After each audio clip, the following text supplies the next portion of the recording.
बड'ल यूनिवर्सिटीर vice chancellor लाइसन लाड्डू सिंह अकर्मण्य अपदार्थ दुर्नीति और भ्रष्टाचार लिप्त সেইজন ভাইস চেন্সেলৰ এগেইনষ্টত ডাইৰেক্টৰ অফ এণ্টি কৰাপশ্যন আৰু CM ভিজিলেন্সে অলৰেডি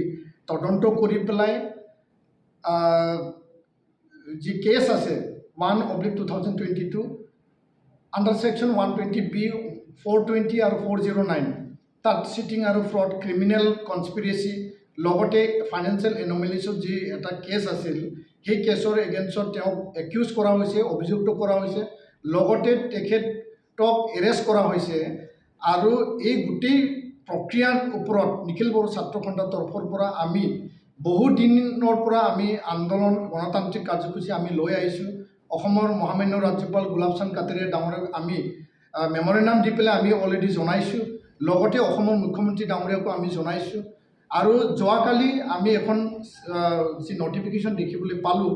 যে লাইছন লাড্ডু সিঙৰ ওপৰত যিখিনি এলিগেশ্যন তেওঁ যিখিনি একিউজড আৰু CM ভিজিলেন্সে তেওঁক এৰেষ্ট কৰিছে সেই গোটেই প্ৰক্ৰিয়াটো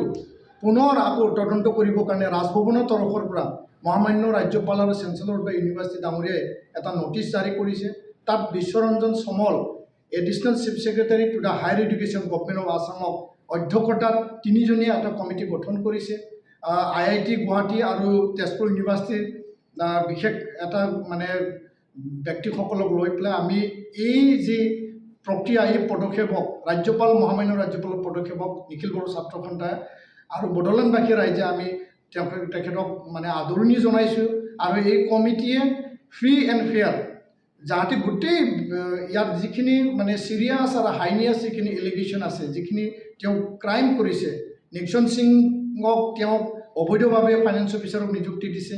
আনপিনিদি নীলকমল সিং ডাঙৰীয়াক তেওঁক অবৈধভাৱে তেওঁ ছাছপেণ্ড হোৱাৰ পিছতো ফুল চেলাৰী দিছে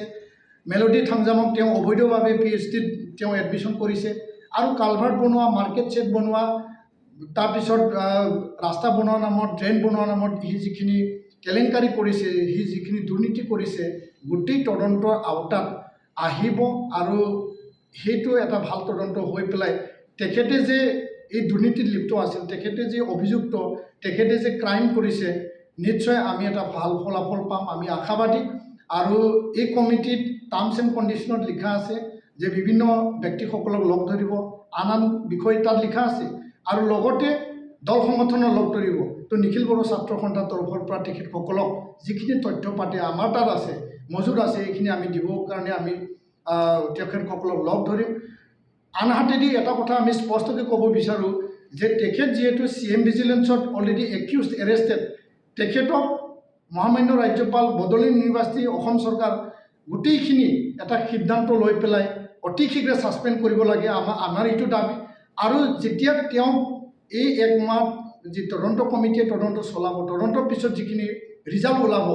তেখেতক চাকৰিৰ পৰা বৰখাস্ত কৰিব লাগে আমাৰ এইটো দাবী থাকিব আৰু কোনো কাৰণত যাতে তেখেতে সাৰি যাব নোৱাৰে সেই কথাটো লৈ পেলাই আমি স্পষ্ট আমি মহামান্য ৰাজ্যপাল অসম চৰকাৰৰ ওচৰত আমি দাবী ৰাখিছোঁ যে তেখেত নিচিনা এজন অপদাৰ্থ অকৰ্মণ্য দুৰ্নীতি ভ্ৰষ্টাচাৰৰ লিপ্ত এই ব্যক্তিজনক ঐতিহ্য মন্দিৰ বড'ল ইউনিভাৰ্চিটিৰ VC হৈ থকা কোনো নৈতিক যুক্তি নাই নৈতিক অধিকাৰ নাই আৰু যিহেতু তেওঁ অভিযুক্ত তেখেতক পুনৰ এই মানে তদন্ত মানে প্ৰক্ৰিয়া আৰু চলাব লগা নাছিল বুলিহে আমি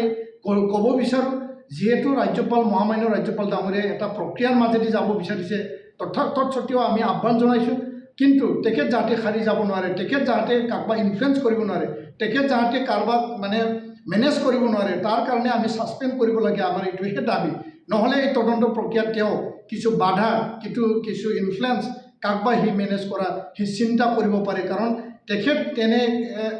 যি কামবিলাক সেই কামবিলাক কৰা আমাৰ পৰিলক্ষিত হৈছে ধন্যবাদ।